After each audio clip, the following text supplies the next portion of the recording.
Hey,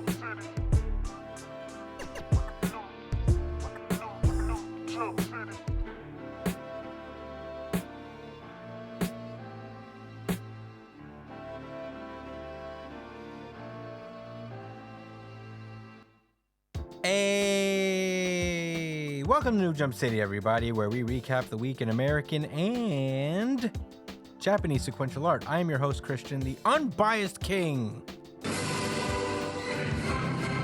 Espinal. And joining me through Discord, it is the man, the myth, the legend, the tank top sage. It's Joshua Gangsta Time Cole. Well, it's called Partner, but it should be called Gangsta Time.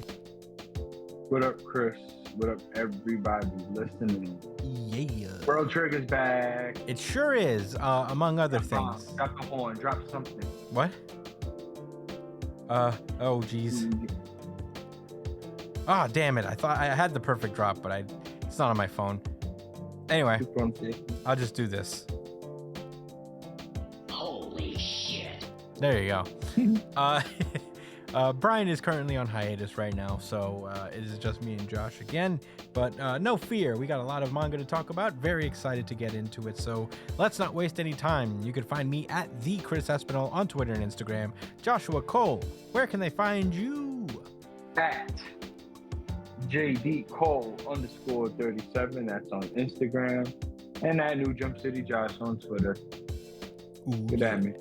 Brian is at b.esp on Twitter and Instagram, and he streams video games sometimes on twitch.tv/itspunchline. Check him out on that. You can follow the show itself at New Jump City on Twitter and Instagram and TikTok. Check us out on any of those platforms. Give us some follows and likes and whatnot. You could also email the show at newjumpcitypod@gmail.com with any questions, suggestions, anything you guys want us to talk about. We would like to answer that on our pre-show chat show that we do now every week.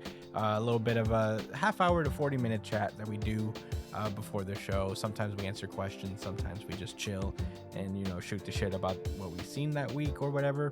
So, check it out. It's a lot of fun to do, honestly. So do that. If you want to ask questions through our YouTube, you can comment underneath the video that you're watching currently, and we'll get back to you in one of the pre-show chat show episodes, of course, like everything else. So comment your question, what you guys think about the show, what you guys think about the manga that we are about to talk about today, your thoughts, your questions, our theories, all that stuff you want to know. Let us know.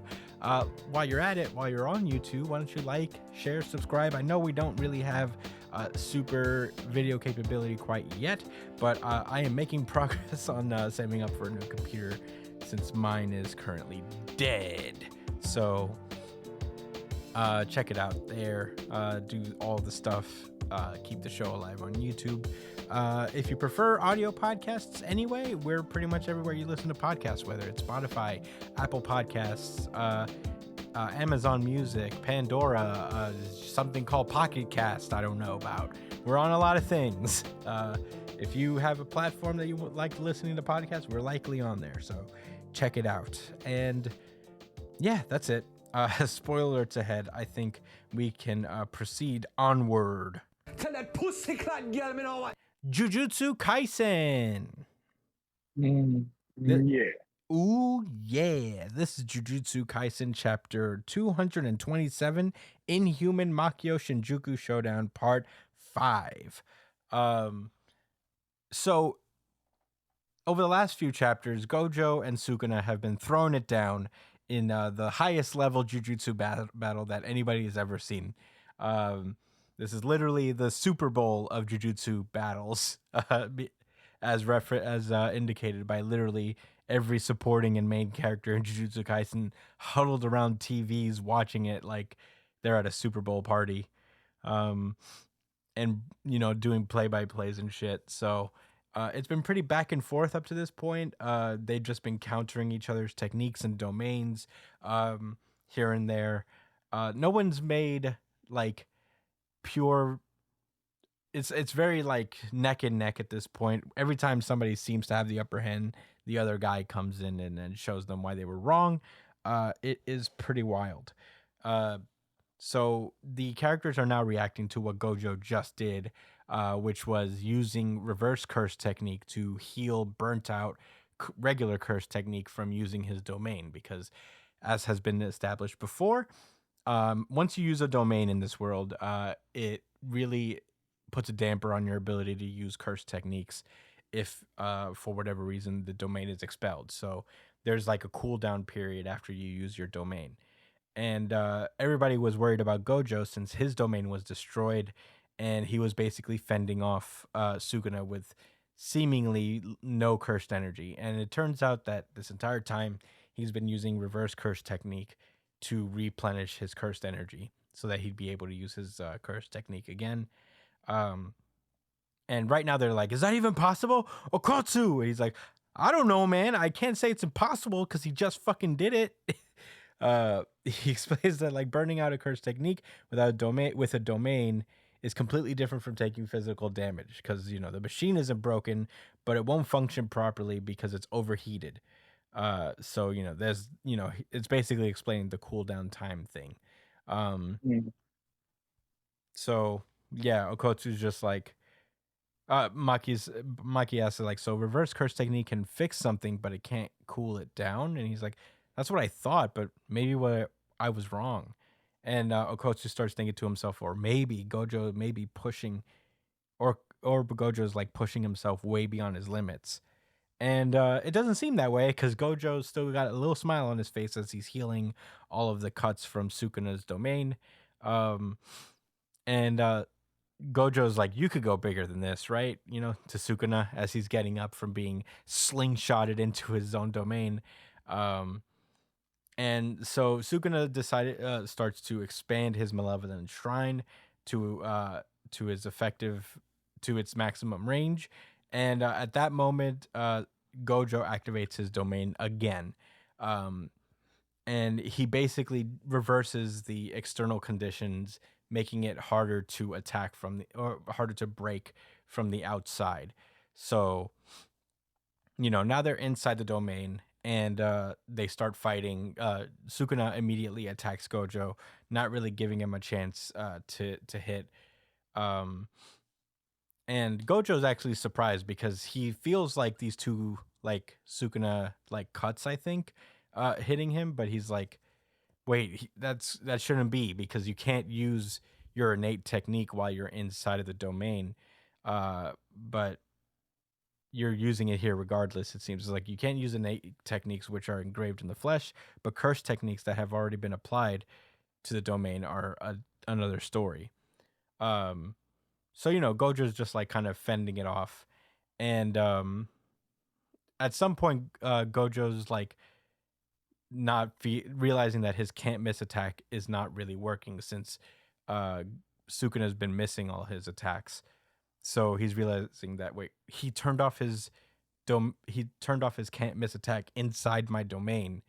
And we get an explanation from Kenjaku that the unlimited void affects everything but Gojo himself and anything touching him. So basically Sukuna is negating Gojo's like domain, the effects of his domain on himself, by touching Gojo. So, the unlimited void wouldn't affect him.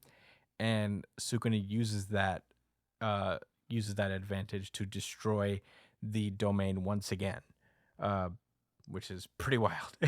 And Sukuna looks back at him as like, need another do-over.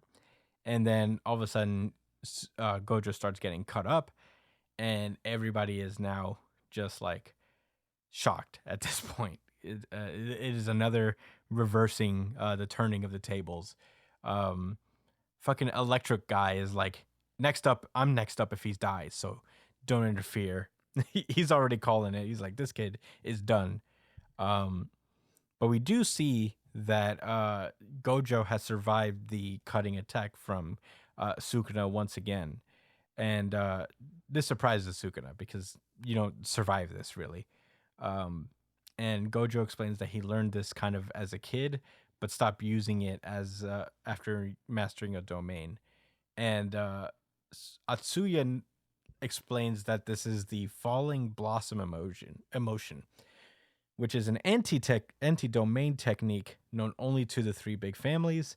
And it's kind of hard to get the real gist of it from here, but he says that it's a cursed energy control program for automatically repelling anyone who touches it. So there isn't much point against the complicated curse technique effect like Unlimited Void, but it's quite useful against simple curse techniques like Sukuna Slashes. So basically, I guess it's like a little shield that that could mitigate the effects of Sukuna's curse technique. He learned when he was 12. Yeah, he learned this when he was a boy. And he basically they talk about how bro, you like that? he's like, you see You like this? that, Sukuna? I'm pulling out random techniques that I learned when I was a boy. And yeah, so Choso is just like, but it can't withstand domain output without some injury, because like obviously he's getting cut up right now, so it's not like perfect, but they meant the reverse curse technique lady says, which should be enough because Gojo can heal while burning out. He just needs time. And then at that point, Gojo decides to open his domain again, and it seems to start off huge, and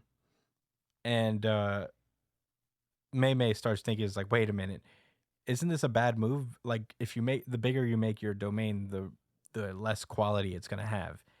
And Higuruma asks, like, what's the point of being invincible from the outside if he loses inside? Good point.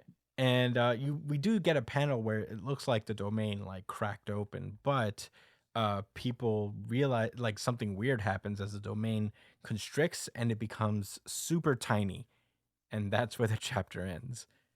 Uh, lots to digest here, I guess. But Josh, what did you think about Jujutsu Kaisen chapter 227? Low key. Mm-hmm. Let me go to the page. Hold on.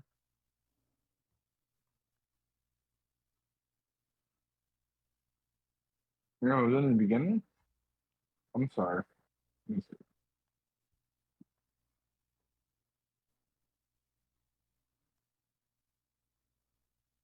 see. I forgot what I was actually looking for, but it's okay. Yeah. I thought this chapter was really dope. Are they inside of that spear? Yes. I have no idea what to expect. Yeah, neither do I really. But this fight has taken some good turns. Again, some of my favorite parts of these chapters have been the commentary, but if you go to page 18, it's right after this lady says, that Gojo just needs time. Like after making that explanation, it's crazy because she says it so matter of factly, but when she says, which should be enough, Gojo can heal while burning out. He just needs time. That's a huge assumption.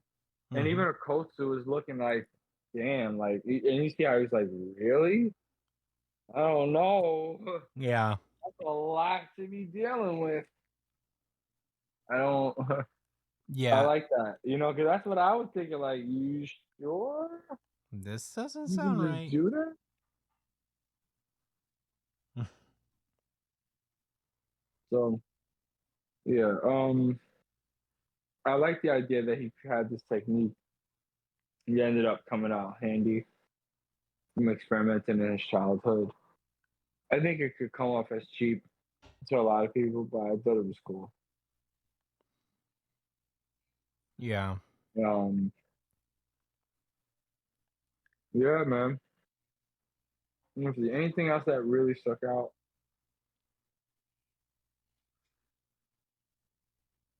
I didn't really understand because Gojo won the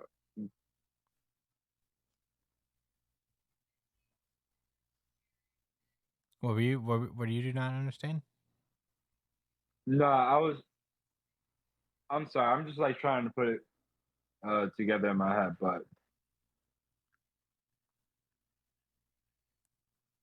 He opened the voice.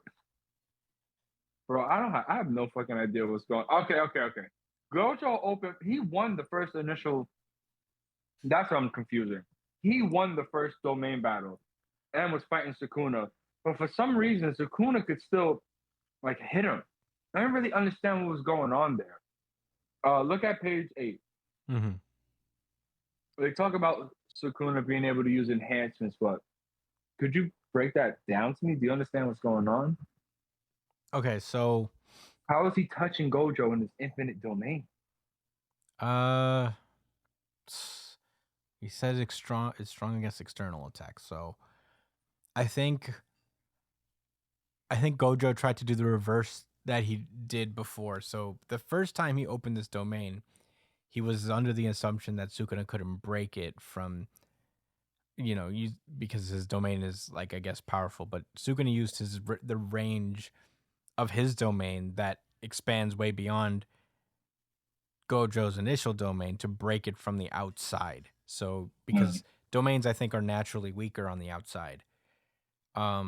This time when he did it, he made it stronger on the outside. So, Right. So he wouldn't be able to break the domain from the outside. But I think it's because Sukuna's like outputting his energy within a domain. You know what I mean? So he can't use his techniques, like his initial techniques. Right, but he's still powerful as hell because he's still within his domain. Yeah, and he's like powering himself with cursed energy. So I guess every attack is a little stronger because he's still able to amplify within Gojo's domain, which is That's buck fucking wild. It's also like the more he touches, like if he stays in contact with Gojo, which I think is the point here, the domain won't affect him. So that's like what they were trying to get at. When he was back to back with Gojo, he was able to like take that minute of having the domain not affect him because the domain doesn't attack anything that's touching Gojo. He was able to destroy the domain again. Yeah. Oh, excuse me. Wow, that was a really good explanation. I tried my best. I actually don't know if I nailed it. It is hard to explain. It tracks. To me, it checks out. Yeah. So I guess that's it. That's all. That's really all it's all to have for Jujutsu Kaisen. I can't wait to see what happens next inside this small spear. Yeah. Yeah, I think one of the Jujutsu Kaisen's strengths is that it has a very technical power system that's interesting to learn about, and discuss and hear characters discuss amongst each other. So, it is like I said before, it does feel like all these people are watching the Super Bowl at this point. It's the two best players just going at it at each other, and like it feels like they're learning and they're watching two people revolutionize their sport as they're doing it and like change the rules and all that stuff and show what's possible, what they didn't originally think was. And it's really interesting to see that in a sense, like everybody. Yeah, that's a really cool way to put it. Yeah. I'm trying to think of real life examples. You're just watching people change the game, basically. Especially like with matchups, like I'm thinking about in football, like a defensive player and an offensive player meet like running into each other. Right. Like a really cool, like a really good corner and receiver. Yeah. Like just going at it. But yeah, man, this was really cool. It's a big old action chapter, but there's so much like content in it because we're breaking down like the system and all that stuff. It is just like a entertaining read, even though sometimes I get a little lost in understanding the actual rules of it. It still like keeps me curious, and I'm like, why does this work this way? And it's really cool to see. And the art is just great. It's been great for the last few weeks. I still maintain Malevolent Shrine is so fucking cool looking. Yeah, it's so nasty and cool. Yeah, it's really gross and edge and cool. So I really love it. I can't wait for next week. I'm so glad it's not off next week, right? We are getting a Thank God. Thank God. I don't think I want to see how this ends. You and I both. Yeah. This wasn't your favorite chapter, was it? No, this one it was close. It was basically my second, but it didn't win it for me. But yeah. Anyway, do you have anything to add or anything? 'Cause I No think I'm good. rebuttals, Chris. Fantastic chapter overall. Jujutsu Kaisen, so good, so good. I hope Gojo just wins. I think it's just a funny thing that he just wins. We already have Kenjaku as our final villain. I'm okay with Sukuna losing to Gojo in a display of I'm the man. Yeah, we've confirmed that, right? I'm like super duper okay with it. I'm okay with it. Yeah, I wouldn't mind. But yeah, you ready to move on, Josh? Yes, I am. Let's go. Chainsaw Man. This is Chainsaw Man chapter 134, Ordinary Happiness. Last we left off, Squid Boy gave Deji a choice. He either had to decide between living in my bad. It's not the certified really good chapter. But yeah, he had to choose between a normal life with Nayuta or staying Chainsaw Man and killing and inadvertently getting Nayuta and all those dogs killed, which is a fucked up way to, threaten someone. But Nayuta pulled up and basically they were able to walk away without having really to make a choice. So, we'll see how long that lasts. This chapter starts off with Denji seeing on TV the different reactions to the Chainsaw Man. There's the very first page is basically someone who's anti Chainsaw Man, and is talking about how like all the collateral damage that he causes in fighting devils and who's gonna pay for all this. And there are reports that Chainsaw Man is involved in that aquarium incident. So, he's just walking by people talking about him all the time. We cut to his apartment where he's drying Nayuta's hair, and Nayuta mentions that they're talking about that Chainsaw Man church again, and they're saying that there's a bunch of brainwashed and dangerous kids, and that they're fighting the police. And Denji mentions to her that the church's days are numbered because he's not going to be Chainsaw Man anymore. And Nayuta's like, "What? Why?" And he's like, "Because they're going to kill you if I don't. I just can't do it." And when he told me that I can't be Chainsaw, So he did hear Squid Boy. yeah, he basically is just like, "I'm just not going to do it." He did understand, despite the fact that Squid Boy was not sure if he did. But Denji explains that when he told him that when Squid Boy said that I can't be Chainsaw Man, it felt like he died inside. But then he thought about it and he was like, you know what? I have a pretty good life right now, And he says, nothing beats a normal life. And Nayuta's like, do you really think that?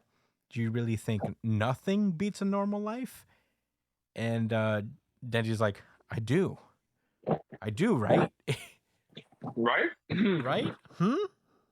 That's right? And it's nighttime. Nayuta's asleep with her dogs. Denji's on the toilet talking to Pochita, just letting it all out and basically be like, hey Pochita, like we've come pretty far. This place is like heaven, right? But it's like despite that, it's like I'm dreaming even higher now, He's like, we can be happy with what we got. We don't need to keep fighting. And that's when Meowie comes in, which was like, oh no, that's Power's cat. Aw. Really? Yeah. It's Meowie. Oh. And I was like, oh, Meowie. So yeah, that was a little moment. We cut over to Denji kind of talking on TV, watching TV, I mean. So, he's watching like some TV show where they're talking about how somebody says that they can't accept the Chainsaw Man church. and saying that recruiting students with no real world experience is like fucking dangerous and wrong and stuff. And you know, you're worrying the parents of these kids. Um, so you know, he's like, as for Devil Hunter activities, we notify the city. The Chainsaw Man Church guy is like, we notify the city of everything we're doing. So you know, we're an active Devil Hunter club. It's not just just some kids getting together. We're real combatants and all that stuff. Uh, hey Josh, is that noise coming from you? Hold on. I think that's Coco because she keeps move, cat. Yeah. Yeah, she's like laying on this black. I'm like, yeah, I kind of hear that in the background too. My bad. No, you're good. Coco. Anyway, Sorry. no, you're good. So if anything, this Devil Hunter kid is like, what's wrong with us with following one sense of justice to save Japanese citizens in an act of self-sacrifice? And the TV guy is just like, oh, and another thing, we hear this Chainsaw Man's teaching crap being bandied about, but it's not as though he gave them to you directly, right? And this guy's like, he has. If you prefer, I can let you hear Chainsaw Man speak for himself now. And Denji is like, what? What? He's like, huh? And yo, his face, he is like, should I call? I guess he's like trying to be like, and the TV guy is like, what? We can talk to Chainsaw Man? No one mentioned anything. And Denji's like, whoa, nobody told me either that I should have known. And he's like, let's call them together. Here we go. Chainsaw Man. And Denji's like got his little smile on his face, but then some guy shows up. And he's like, he comes through, he's like, greetings. I am Chainsaw Man. I'm coming to you from the Chainsaw Man Church. And Denji's face is just shocked. He is flabbergasted. He is gooped. He's gagged. He's all the things. He's just like, yes, the rumors are true. My body is the halfway between human and devil. I gained the power to turn to Chainsaw Man in a fateful encounter with the Justice Devil. The reason I fight to create a world without devils. In a devilless world, Adam and Eve will... And then Denji just yells out, he's like, wrong! And Nayuta wakes up, and he's like, Denji? Is like, I never fought for any of that. I don't fight for any reason. He said, I died a gazillion times, and next thing I know, people were calling my name all on their own. But your guy isn't Chainsaw Man! And then he just starts crying. And he's like, I'm more Chainsaw Man than him. And that's where the chapter ends. Weird. He's a dickhead. Yeah, he sure is. But Josh, what did you think about Chainsaw Man chapter 134? Yeah, this was another funny one, but when he screams at him like wrong, like he's more offended that he's saying like that he's taking the attention to Chainsaw Man and making it something that he knows is not, but not in like not in any like justice way, like not for any like real good reason. It's simply because that's not how he feels. Yeah, like, I knew that. He was like, I don't fight for that shit. Like, I don't care about nobody. Yeah, like there's anything I want. The author definitely wants to know is that I don't fight for anything. I take no stand. I just like attention, and I like girls liking me. Yeah, I thought that was really funny. Really curious who this fake Saw Man is. I want to see him and Denji fight so bad, and I know it's going to be crazy. Yeah, you think he's the fake Saw Man? You think he's the fake Saw Man? Oh yeah. Damn, how does that even happen? Get, man. What, are we not going to see the real fake Saw Man until the end of the series? I don't know. That's the final boss. I don't know. Maybe. It's entirely possible that kid is fake Saw Man, but it's like weird, you know. It is weird. Like, where's it coming from? He needs to change. He needs to change into it. Yeah, We need to see it happen. Yo, him looking at the phone. Yo, Denji's such a dickhead. He's so souped up to get attention Yeah. that he really thought, even though it was completely unplanned and and spontaneous, that he was about to be included retroactively. They didn't call him or anything to tell him it's like be by the phone. Yeah, so we don't look stupid on national TV.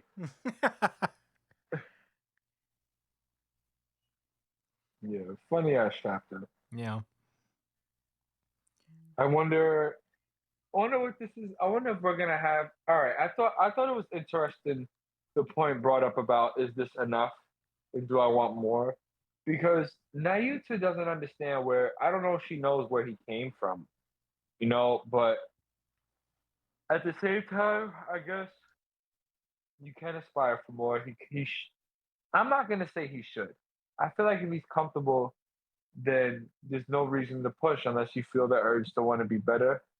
And I wonder, what's gonna be his motivation outside of Coochie, Yeah. I wonder what we're building towards because I don't know these days. Yeah, neither do I. Still enjoying it, still taking it chapter by chapter. No criticism, just saying. Mm-hmm. Not really sure what's next up. Yeah. Yeah, it's been one of those things that we've been building up over the course of Chainsaw Man Part 2, I guess, is Denji reaching initially the dream that he set in the original series where he's just got kind of like a good life, a normal person's life. And now he's coming to the crossroads of, wanting more. It's like this normal life is great, but what if there could be more out there for me? Maybe I could dream bigger. Maybe I could want more for myself outside of the bare minimum of bread and jam. So, Right. I think it's an interesting place to take Denji, especially someone who doesn't really have like a moral compass that a normal person would have. Because as we see here, he's really just bummed out that some guy is saying that Chainsaw Man fights for good and for justice, and he's like, no. He's like, I fight for titties. Titties and ass and titties. Yeah. That's what I fight for. So it is an interesting thing.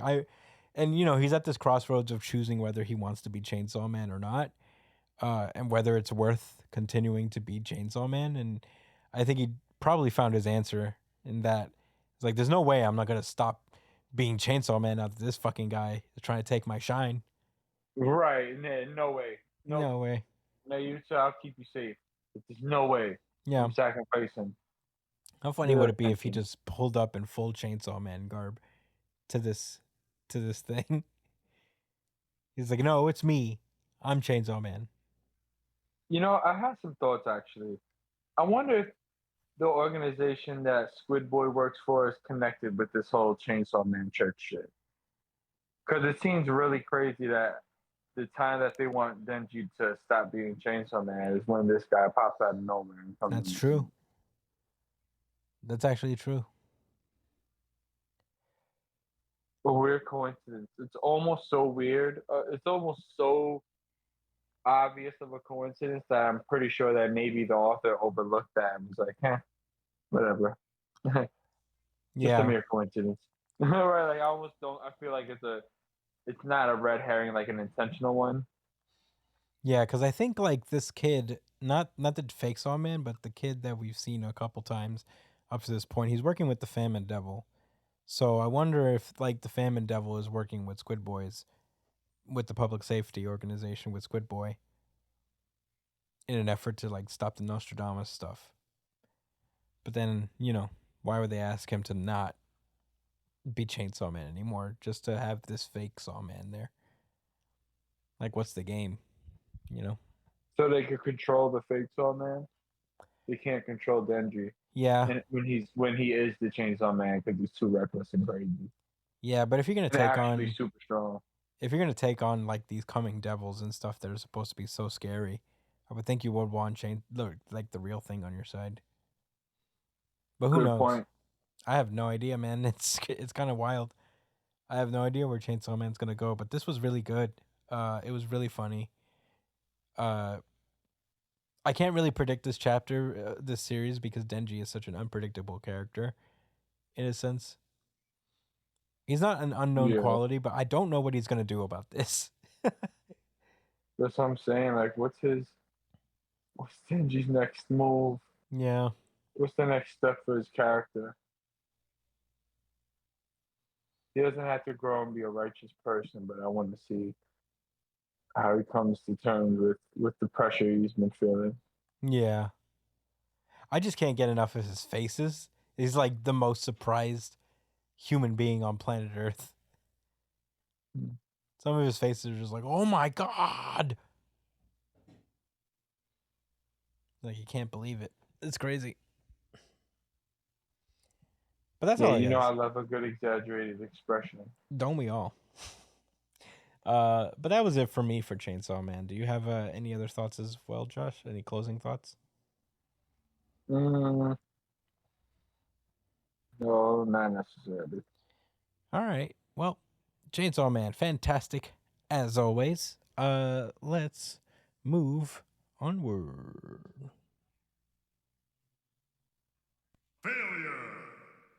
World Trigger. Woo! Woo! This is World Trigger chapter 235, the away mission test, part 32. Last we left off with World Trigger, there's been a lot of discussion over the various teams and their strategies in, I believe, what was the fourth or third day in the away mission exams. And we're finally getting the rankings and the results of all of every squad's adjustments on display, and yeah, it's a lot of improvement when it comes to Sua Squad, as they have made it to third place overall. Uh, you know, even beyond the day, this is just like I think the overall test. They are behind Kodera Squad and Mizukami Squad overall, but they have made a massive improvement, being like close to last for a lot of this test. So that's pretty good. And uh, for the day's rankings, they made it to first place finally. So they did a fucking great job. And Osamu notices that Mizukami and Ninomiya actually struggled uh on this day. And Sue was like, maybe Greatly. because of that wide net cast by Kodera. He's like, well, you mean the trap you gave him the idea for? Um Meanwhile, we cut over to Wakamura squad. Wakamura is in ninth place, so this is like, I think, the first time they have not been dead last in the daily rankings. They're still dead last overall, but this is the first time they broke out of their funk here. So that's good. They made it up while Ninomiya and Mizukami both failed for the day technically.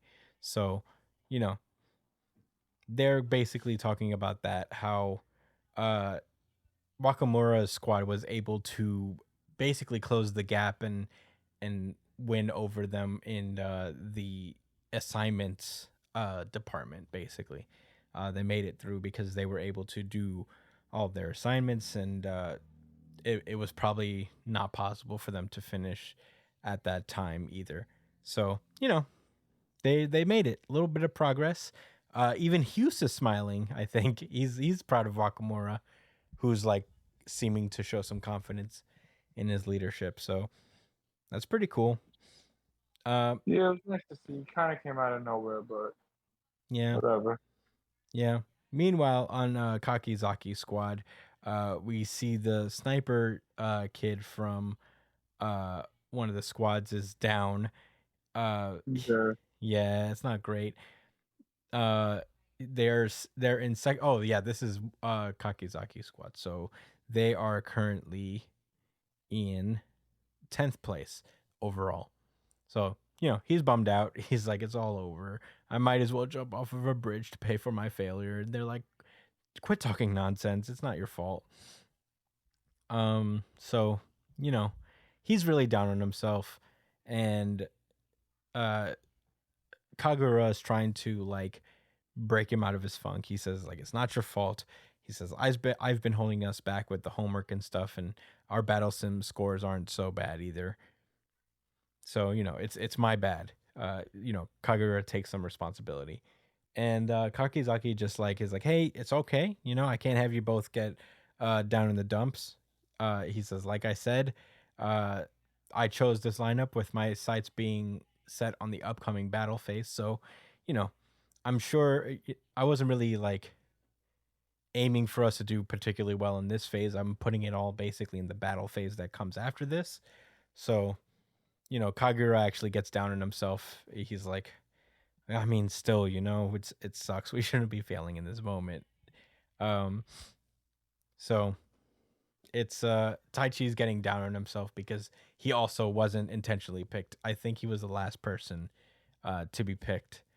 Um, so yeah, it's Damn, how did he know? Oh yeah, they all had to sit yeah, through they it, right? yeah, they all picked all together. Mm. Um, so they're trying to cheer him up and all that stuff, and uh damn, Inokai is saying that like there's no point in getting all bent out of shape out of this. Just leave the more cerebral tasks to me and make up for it during the real battles, okay? And Kagura is like, you calling me a dumbass or what? He's like, no. I mean it in good faith. Are my kind intentions not coming across? And Kagura looks down. He's like, I can't keep skating by with my combat skills alone. I have to start using my fucking brain. I have to do better on this part. You know. And yeah, Kakizaki basically dismisses everybody's like, hey, in any case, we should just enjoy this breather together, because we're gonna work hard all day. And yeah, they disperse in that moment. Mizukami is like, what the heck is all this about? Um, so they're like, something catch your eye. He's like, remember I said how the goal for today was to be about 800 points ahead of second place? Well, check out that actual gap, and they're apparently 1,071 points in a difference. So they're way ahead technically, which is all good. But Kodera's squad took 4th place in the battle sims, so that's more wins that he thought for Kodera, meaning that even though Kodera's squad won more points than expected, our league grew even wider, oddly enough. Yeah. So they're trying to find out how he basically like zoomed up closer to them, despite there's like an ever widening lead, but Kodera is like keeping up somehow, even though they were like really far behind before. And Mizukami just like is thinking to himself, is like, maybe I'm overthinking it, but this feels off. Yeah, we'll get into it later. Yeah, Kodera, meanwhile, is pretty stoked. He's like, after 3 days of battle sims, they earn more points than Mizukami's squad in the day. So everything's going ship shape. Kitora is basically saying that there's a decent chance they could come out on top given the point difference. So they could theoretically get to first place if they keep on this track. There are no more universal assignments after today, so they I think they have to submit delegated assignments starting tomorrow, so they could get like a higher score and make up for the fact that there's no universal assignments, it seems. So yeah, they basically have all these like points, all these exams or delegated assignments together that they can just submit later. And he says, in that case, we're going to keep with the prime strategy while picking up points however we can. We cut over to the monitor room where Yoneya is with Miwa, I believe this is. And they're basically talking about how Kodera, even though, they still have 1,000 points to make up to get to first place. Miwa explains that, Codera Squad took pictures of the delegated assignments, and tomorrow they intend to tackle those problems and send them all at once so they can get a big boost in points. And they're pretty stoked about it, because Codera is on their squad. So this is one of their snipers. And the other sniper on this team is basically saying that, like, they're talking about how he doesn't usually show this much gumption on their squad, but he's someone who rises to the occasion when they put him in a position of responsibility, and they say that, hey, sooner or later he'll be leading a squad of his own, which is very nice of them to say. Meanwhile, we cut over to Ninomiya's squad. Azuma's like, hey, we should maybe call it a night, and tonight is the night that Chica is going to sleep in the capsule. So, the other guys head off to bed. And Chica stops Emma as he's going away and saying that, like, she's really going to step up tomorrow, and wishes him a good night. Oh. Anyway, so Emma is now sharing a room with Ninomiya, which is all types of fun. And this is, I suppose, where the meat of the chapter is for me, to be honest. Ninomiya starts talking about how there's no special assignment today, but who can say what tomorrow will bring, so keep on your toes. And Emma just stares him down, and he's just like, what, you have something to say? Spit it out. And Emma starts talking about how asking him, you ever think that maybe bedtime isn't the right time to bring up the pressure? Like, how can I sleep after that?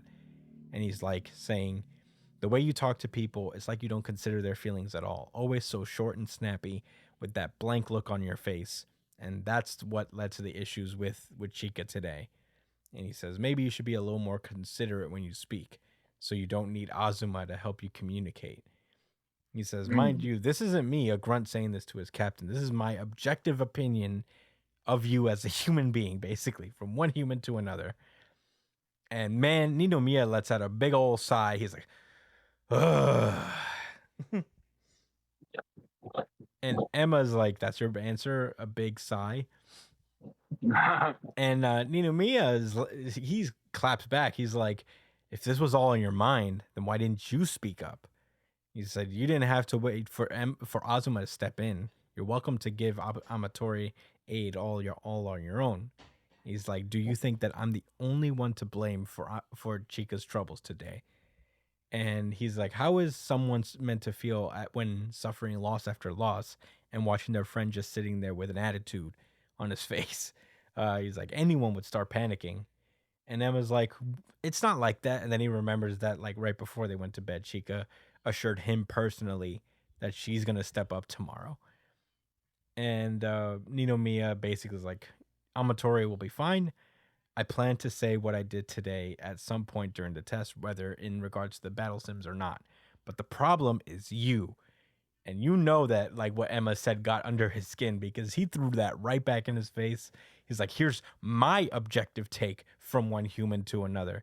He says, I won't even mince words, and I'll even give you a facial expression as you requested. And he says, do you think that your sniping talents alone will get you onto the away mission? He said, when Amatori was flailing, all you could do was glance in my direction with a look that seemed to say, somebody do something to help her. And he's like, do you really think there's a seat on the mission for someone like that? He said, Amatori said that she wants to carry out her duties herself, but what's your duty exactly? He said, well, Emma, he's like, to snipe and hit the target in battle. Can you think of anything else you should be doing? He said, or do you plan to keep coasting as the best little junior agent? Whew. He said, you need to wise up and realize that only flies with Hatohara and the Kagira squad. Whoo! He started talking about his boys. Who's Hatohara again? The sniper that used to be on Ninomiya's squad that escaped into the neighborhood, allegedly. Oh. and the one who trained Emma when he was younger. So No, I remember. yeah. So that's when Emma snaps. He's like, "That's what I've been saying. That's what's wrong with you." It's like, I got the picture now. It's plenty clear why Hatahara quit Border. She's like, she quit because you were suffocating her with your high and mighty righteous attitude. He's like, you laid into her in that insensitive way just because she couldn't shoot people. And she says, Hatahara gave up away missions because of you, even when she had all the talent in the world, and more of a reason than anyone to go on those missions. And that's when Ninomiya is like, she hasn't given up on a thing. And Emma's like, what? And he reveals to Emma that Hatahara is in the neighborhood. And that's where the chapter ends. Long chapter of World Trigger, 26 pages, which is, sometimes he puts out a longer chapter. But very exciting. Lots to talk about here. Josh, what did you think about World Trigger chapter 235? So this was my favorite chapter of the week. Oh, yeah.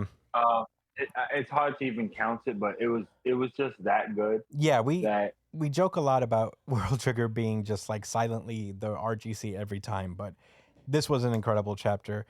Not only to me, but also the audience voted it the really good chapter of the week. So what? This is a unified really good chapter of the week. Unified RGC. Unified RGC. Unified RGC.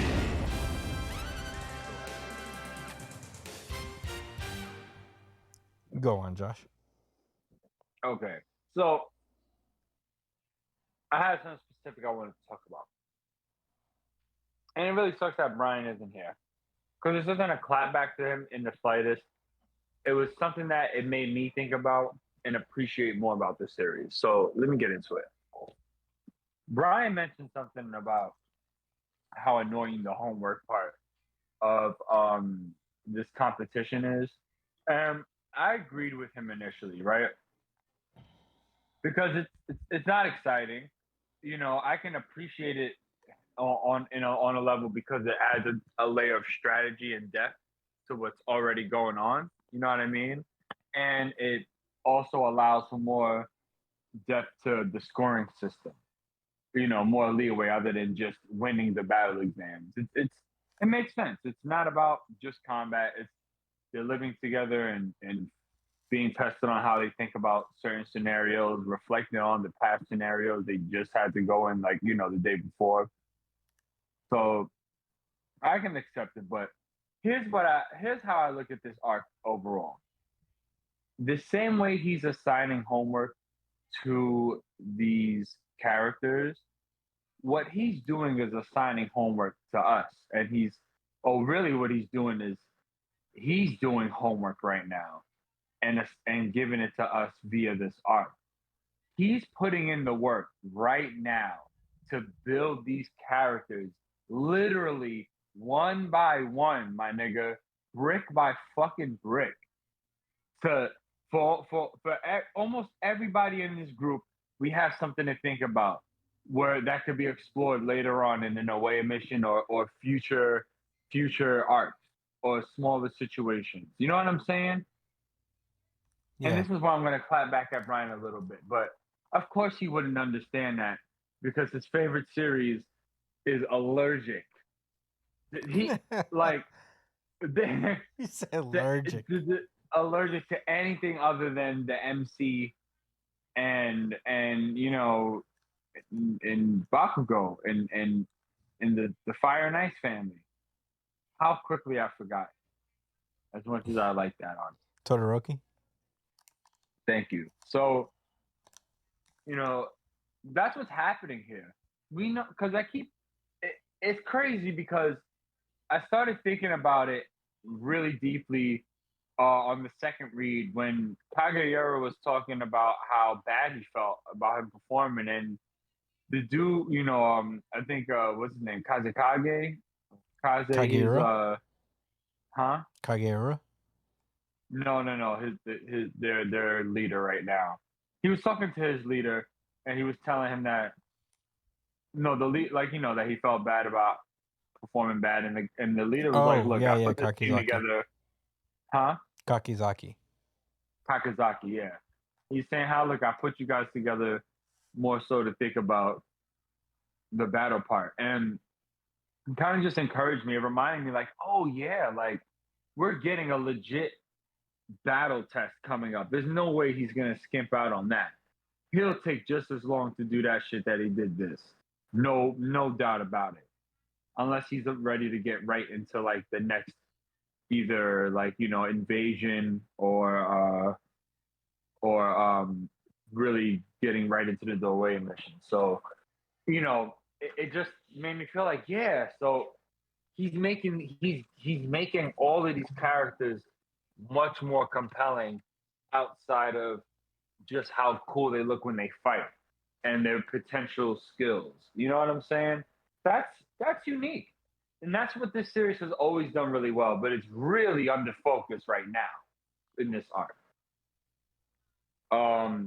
Another point I wanted to make specifically, right, about doing homework with characters, right? Um, Hagiara and Ima kind of were the two characters that, in my opinion, are like came to terms with their own growth and development in their own ways. Kageyama through him being frustrated that they're not winning, even though they don't have the greatest team. They're one of the high. They're like in the high tier of A rank. I mean of B rank, right? Like they're high Yeah, performers. they were. Kageyama is I one of the think they were best supposed to attackers. be. They were supposed to be A rank by now, but because of Kagura, like he doesn't. His quick temper has gotten them into trouble, and Right, they're in B right, rank as a result. But they still hover around like the top two squads. right. So that's what right. So that it's frustrating for him, and that's why he started to challenge himself. Like, is there more I can do? Right. Um, with Ema, it happened much differently. With Ninomiya throwing it in his face because it was something that he didn't even consider. Ema he didn't consider his own growth and development for a handful of reasons that were fleshed out in this series already and within what Ninomiya was saying. So when you think about like Kageyara's squad, they're pretty chill. You know what I'm saying? Like Ninomiya is very intense and what's the word? Corrective or Um. pushy. It's another Yeah. word I'm looking for. Oh man. Strict, Yeah. I would say strict. militant. Mm-hmm. You get it. You know, he has high expectations of himself and the people around him, and he pushes really hard. You know what I'm saying? Where the Kageyara squad, they're kind of like a team of misfits in a way. Where Kageyara with his side effect and how sporadic his behavior is. Mm-hmm. Kitazo, who's just this aloof dude that doesn't even seem like he should be a part of any war, I guess. Mm-hmm. Um, and then Ema, who's just this kid that like this prodigy sniper that knows that he's that got all of these skills, and he's never.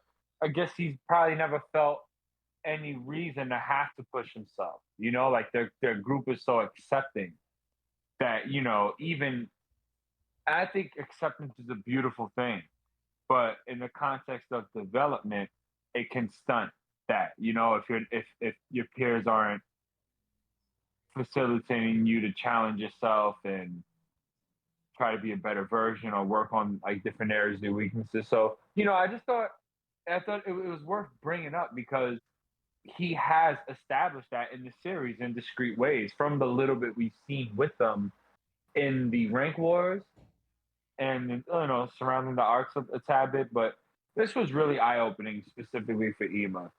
I didn't know he was like kind of like this junior prodigy. I didn't really look at it like that. I didn't even know he was that good of a sniper. I didn't realize it. But Ninomiya got on him, man. It was kind of petty, but I've been waiting for this. I know they had they've been had a problem with each other. Ema finally spit it out, but Ninomiya he's been watching emo. He probably never had a reason to care before, but he's seen and he was like, look, like you ain't all that. Like you know what I'm saying? Like you gotta understand that you're an agent. You're somebody that could contribute more than just being a fighter. You know what I'm saying? You're a human being. You're a teammate. You're a mentor in a way. Especially when it comes to amatori. Like there are other ways you can assist the efforts. You know what I'm saying? Assist towards, just be helpful. And yeah, Ninomiya was really mean about it, but I think it was overall helpful for Ema. I think that was healthy. This is what you call healthy confrontation. Mm-hmm. They're expressing themselves. It's not a fist fight, and I don't think Ninomiya would allow that. This is a kid, you know what I'm saying? He's really cool tempered. He may be petty and an asshole, but I don't think he's the type to get, what's the word? Ignorant, I guess. The best Yeah, I I can guess. think of. Belligerent. Yeah, Yeah, belligerent. He's giving him tough love, but it's love nonetheless. And it's in a controlled environment. Where can you get something this interesting in like a battle manga? Like I guess we get interpersonal relationships in the slice of life stuff, but this is different. This manga is truly a product of care and love, and I feel it when I read it. And I guess it's not fair. I'm not gonna say other series aren't. Of course, the authors pour their heart and soul in these series. It's just that I just really like the way that it's expressed here in World Trigger, and it's. I wish Brian appreciated that a little bit more, but I also understand because it was a lot. It's a lot. It's tedious, but I think rereading this arc, I think it'll flow a lot better. I think it's easy to see the overall picture because we didn't quite understand what the process of this point of the exam was. Um, yeah, I guess you know, I guess those are like that's the major thought I wanted to get off. I don't know if you have any rebuttals to that. Maybe you want to just continue your own thoughts. yeah. I mean, I think you've said a lot of the things I wanted to say about it. I think there's a lot to dissect about everybody. Just like seeing this was a real like turning point for not just Ninomiya squad, but everybody's squad. Where some people are like, okay, we should stay the course, but other people are like, whoa, things are not working the same way, like as smoothly as I thought. We might have to change some tactics here. And I think you're right. I mean, I'm on the kind of side that this arc has it feels a little tedious, and I think that's mostly because of how World Trigger is like broken up, uh, because of the monthly schedule, which of course is nobody's fault. But it's hard to retain all this information over a month, especially since sometimes he has to take a month off, so we don't see it for 2 months sometimes. Um, but yeah, I mean, this was just such a beautiful. This is like exemplary of what World Trigger is, and we've seen this even during the B rank wars, where uh, there's like a lot of personal growth being taking place within these scenarios that Border puts their agents through, and I think like that's obviously the main point of this arc is just these kids have to learn interpersonal skills and how to work with people and how to work with people you may not necessarily like, you know. But yeah, and it's these are young adults, and I think everybody in this world is aware of that. And it's more about teaching these people to be well-rounded adults, and like because especially since they're going to be traveling in close quarters together for the foreseeable future, we don't know how long. It's good for them to understand what it is to work with not the people that you've been working with for the last few years. Um, One of the things is that Ninomiya never yells at Emma, even though he is like giving them kind of an attitude about it. he is being matter of fact about everything, and he is right. Emma is a shy kid, and Ninomiya has said from the jump that he expects out of them to be kind of independent thinkers and not having to hold their hands the whole time through. And like if they see something going on, they should be cognizant of that and react to each other. But Emma is kind of like was relying on Ninomiya as an authority figure a little too much for Ninomiya's liking. And I feel like Chika is the opposite problem in Ninomiya's eyes, where she was just doing too much on her own, and not relying on her squad enough. Azuma's Azuma. Azuma's like the grizzled veteran among them. He doesn't have to be told anything. Right, he's there. What the fuck is Ninomiya gonna say to him? And also Azuma's been a very effective vice captain in a sense, because he's been like kind of advising them in ways that Ninomiya can't, and being more of a warmth, being more of an encouraging teacher, as he's always been. So I feel like Ninomiya just lets him ride because Azuma obviously knows what to do and what to say. But yeah, Emma and Chika have opposite problems, so it's just kind of navigating that, I guess. But yeah, I did enjoy the little stank that Ninomiya put on it. He threw it right back at him, and I actually kind of like that. It gives Ninomiya a little bit more personality. It does. It shows that he's not stoic, and things can get to him. He can be annoyed. It is kind of nice to see him, because I don't think I would have ever pegged Ninomiya to be kind of low key petty. So that was a fun little thing. I read that page and I was like, whoop. Yeah, It's like, whoop. I knew it. I knew it was coming. It's crazy. He took that big sigh, and I was like, oh, like maybe he's just gonna be chill. He was like, you know what, man, I don't want to be like this. I didn't know. I thought it was about to take like a funny, lighthearted turn, Mm-hmm. and he was just gonna be cool. But he really like let that nigga know, like, oh, all right, you want to have that conversation? I'll explain my actions, Mm-hmm. and then I want you to explain your actions. Yeah. I'm not gonna lie, I really like Ninomiya a lot more after this chapter. I agree. This one just did a lot for me. I was right there. I was right there with you. I'm like, damn, do I like Ninomiya now? Yeah, I mean, I do. I've always liked Ninomiya, but I'm like, all right, now he's like he's like basically a full character to me, Yeah. There's something about him that's just like, okay, he's like got a real personality. He's not just a like that cool stoic guy. He's got a little emotional depth. But yeah, I mean, and also of course the Hatahara stuff. I wonder if we're gonna like dive into that a little bit, from Ninomiya's perspective, because we don't really know how he saw it and what was his end of things, because she was on his squad. So it's going to be interesting to see if they dive into it. If they don't, I'm sure that's going to come later. Hatohara has been like one of the looming questions about this series that I've been excited about. But yeah, this was a fantastic chapter. The dialogue is so well written. It's kind of crazy. Ashihara's like dialogue is kind of underrated in my eyes. It's just so cool. Yeah. It's very real. It feels like, these are real kids talking to each other.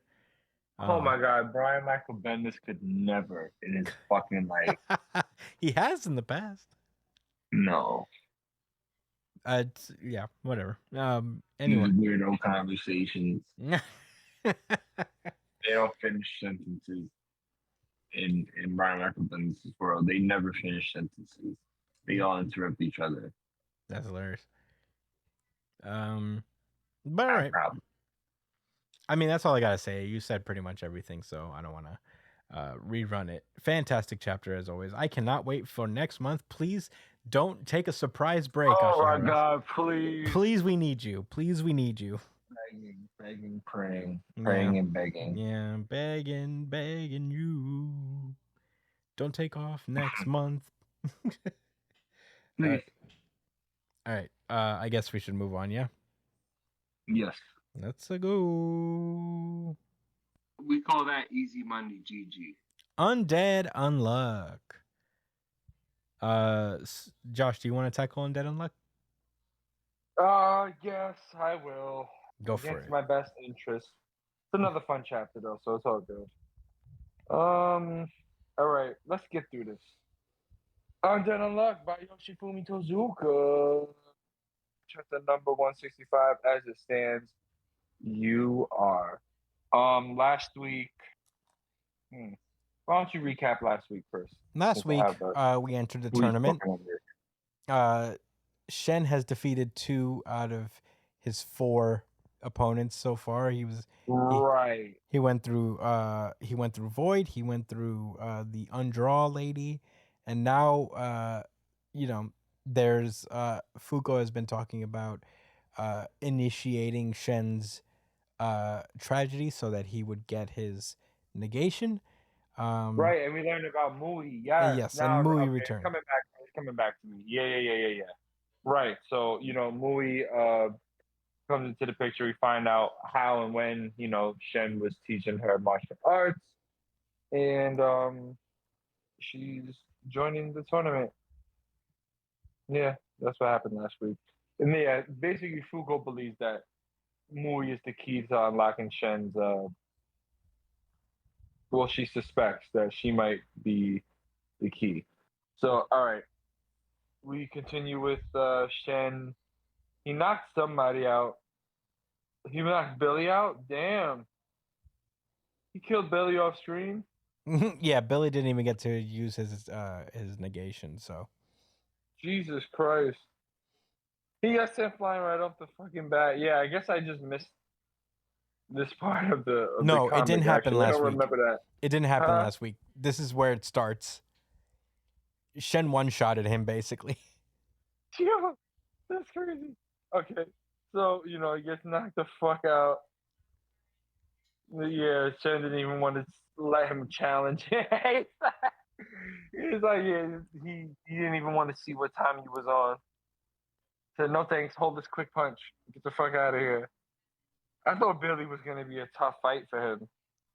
Nope. Oh well. So now he is fighting against Fuko, but he takes a moment to talk to Mui, and he's like, Mui, my dear, I'll see you in the finals, and I'll stop you. I will defeat you. And Fuko's just reflecting on how it's really sweet that that Shen and Mui met each other and still have feelings for each other. She says, in the previous loop, despite Mr. Shen led him solely to exact revenge against Fang, she supported him with kindness to the end. And she starts to think wow, I wonder how different things are now since they're not in the same positions. And Mui literally goes she looks like this ultimate fierce competitor and then breaks down and starts bowing towards Shen, saying that she's so sorry and that she used her martial arts skills into the tournament. Basically acting timid and all fucking sappy like she did last loop. It's nice. Fugo's it's glad to see again to think that those things don't change. There's actually a flashback here where she's I implore you, Miss Fugo, please look after Master Shen.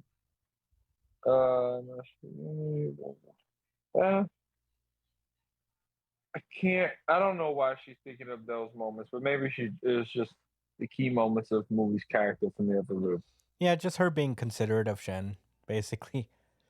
Right. Because she only joined the tournament so she can make Shen's life easier, hopefully.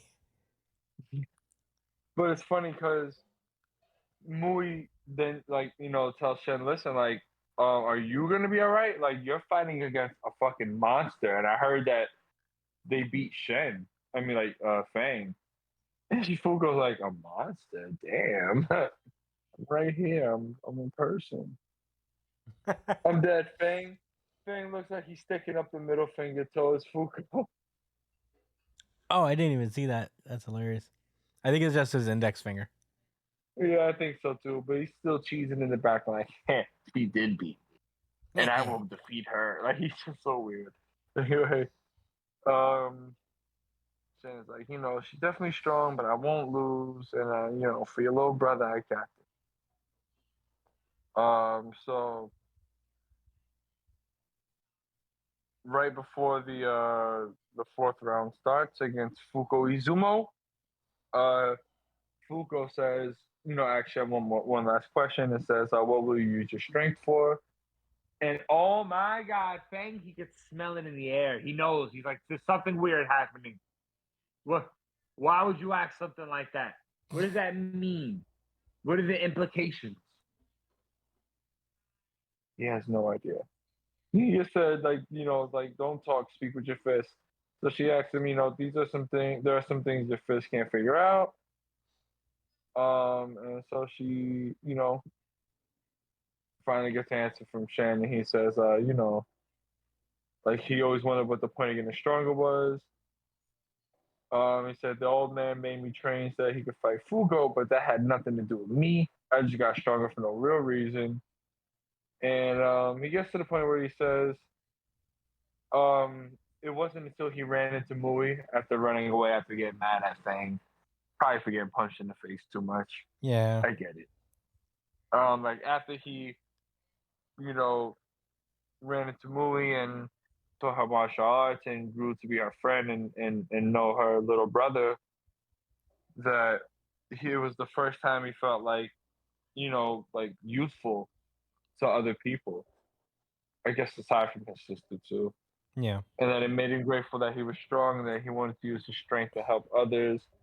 That's what, right now, more or less, that's what he is hoping for. And interestingly enough, Fang has this moment where he remembers Fuko right after she beats him, says, those who care for others with an unwavering heart have always been the strongest people around.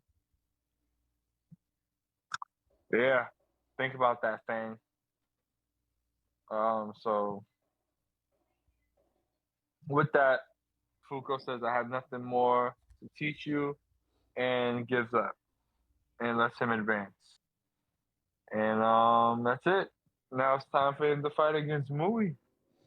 And which again, Fuko starts to kind of unveil that, like, this is, well, all right. Yeah, like, during this match, this is when, like, he'll unlock his negator ability, and they'll try to prevent it from being as big of a tragedy as per usual. So, they get into a fighting stance. They give them a little pep talk to each other. And then Fang is just like, now you'll see just how strong that woman is. And Fugo's like happy, like, show me, Mui. I want to see what it looks like when the current you goes all out. And Mui pulls up to fucking Shen and hits him with the Senkatai stuff. Yeah. She basically hits him with the primary lotus or something. Yeah. And kicks the guts out of his stomach almost. Wow, Fang was so happy about it. Fang is psyched. And then like chases him up to the sky after he launched him up and finishes him with a kick and blow. The brilliant the flying lotus. Yeah. Fang is like, yeah. Like just as that that woman is far stronger than Shen. And Fuku's like, wow, you're amazing. This is gonna be a fucking crazy fight. I don't know what to expect. That's the end of the chapter. Fuko's she keeps saying how rest assured will prevent that tragedy, so keep fighting. So here we go. This is the setup. I didn't think this is what we was gonna get. What man, this series has a way to has such a way with subverting expectations. Yeah. They do it so flawlessly. But anyway, what were your thoughts, Chris? Whew, this was a lot of fun. It was good to see Mui again, and I really liked her reasoning for joining. It's just very much like, just trying to keep Shen, just help Shen go advance and go higher. And, she was like stronger now than she was initially in her first loop. So that was really cool. It's funny how like one thing changing in Shen's life has allowed Mui to get stronger beforehand. You know, Yeah. it's really cool. It's very always funny to see Feng get excited and be a hater towards Shen. He was just like, haha, that guy ain't shit at any at any point in time he can. Um, I guess I figured that Fuko would disqualify herself to let this happen. So that was a cool moment. It is cool to see Shen want to use his strength for, like, with his sister still here, he has more altruistic reason for using his strength than just straight up revenge. Um, I'm really happy that he kind of has peace at this moment and he's able to hopefully find his negations in some other way. I don't know how he gets it from here because I believe the last time he got his negation from the tragedy of his sister passing. So I don't know. I wonder what interpretation is going to be here of it now that he's got a different Untrue. Hmm? Yeah. Now that he's got a different Untrue, right? outlook, basically. So that's I interesting. wonder if Mui actually has a negator ability already. It's possible, I I guess. wonder if that unbelievable is really something. Yeah, I don't know, but those were all my thoughts. I thought this was a really fun chapter overall. Josh, what did you think? Well, I gushed about the chapter a lot as I read it, but I I really like how Shen is becoming this character where I guess before he was really just kind of kept to himself, and um we learned about his story all at once, and then he died and became a zombie, and that was that. But now here, he really has this opportunity to be a huge impact and change in the world and be a leader at it. He was really just kind of the subordinate guy that was really strong and could hold his own, but didn't really seem to have much of a stake in what was happening. You know, at least until much later in the series where everyone was on the same page. But now it's cool to seeing like that he wants to fight for others.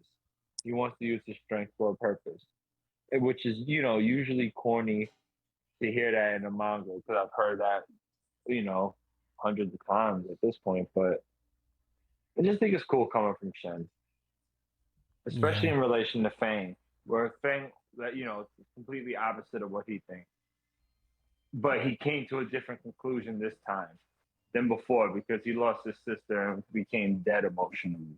He didn't yeah, get to have that development. Fuko basically created the situation where he'd be safe from that type of situation.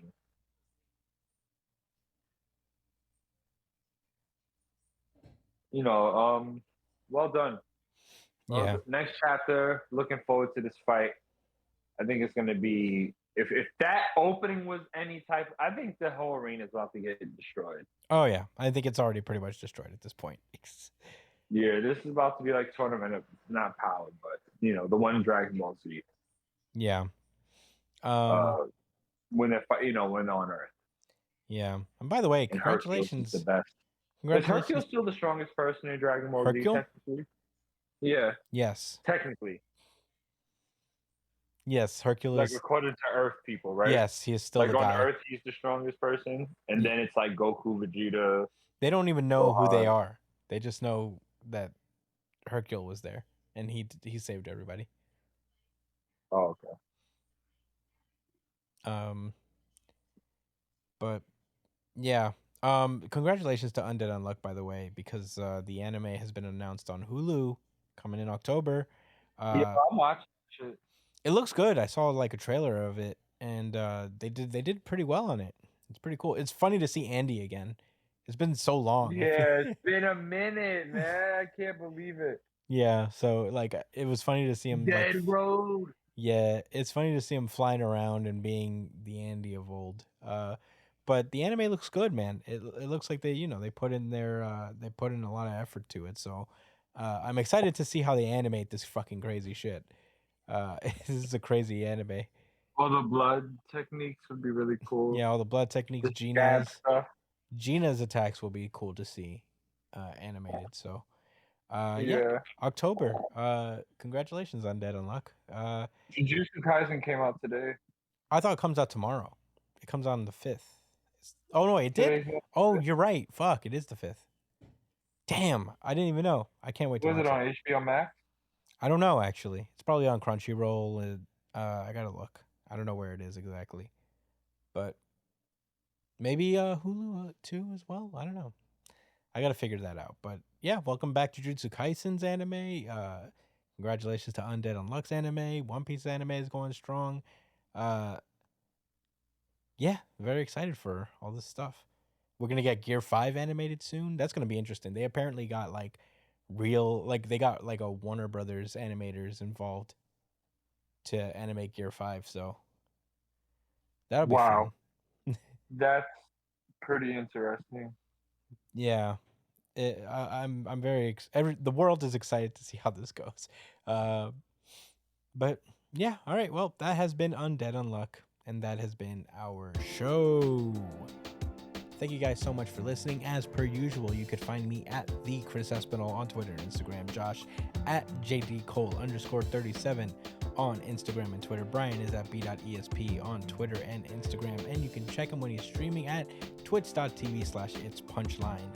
You can email the show itself at newjumpcitypod@gmail.com with any questions, suggestions, anything you guys want us to talk about. Put it on there, and we'll read it during our pre-show chat show that we do now. Usually comes out on Wednesdays. We're trying to split it apart so we can have some content throughout the week. So I'll put them out simultaneously this week, but usually it's the main show Mondays and the chat show on Wednesdays. So, check that out. Have fun with that. You can comment any questions as well under the videos that you're watching here on YouTube. Like, share, subscribe the show. It's also a good way to keep up with the really good chapter of the week audience poll that we do every week. And you can cast your vote and we reveal the winner of the RGC poll on the corresponding week's show. Subscribe to us on iTunes, Spotify, Google Podcasts, Amazon Music, wherever you listen to podcasts. We're pretty much on there. So check us out. And yeah, that's it, right? That's it. We're all good. We'll see you guys next week. Stay safe, New Jump citizens. Peace out, y'all. Thanks for listening. Send your spirit energy towards Brian for his return. He needs it. And also read World We Trigger. all support him. And yeah, read World Trigger, guys. If you haven't already, get on it. Do it. You're missing out. It's very good. It's great. It's good for your health. Yes. All right, later.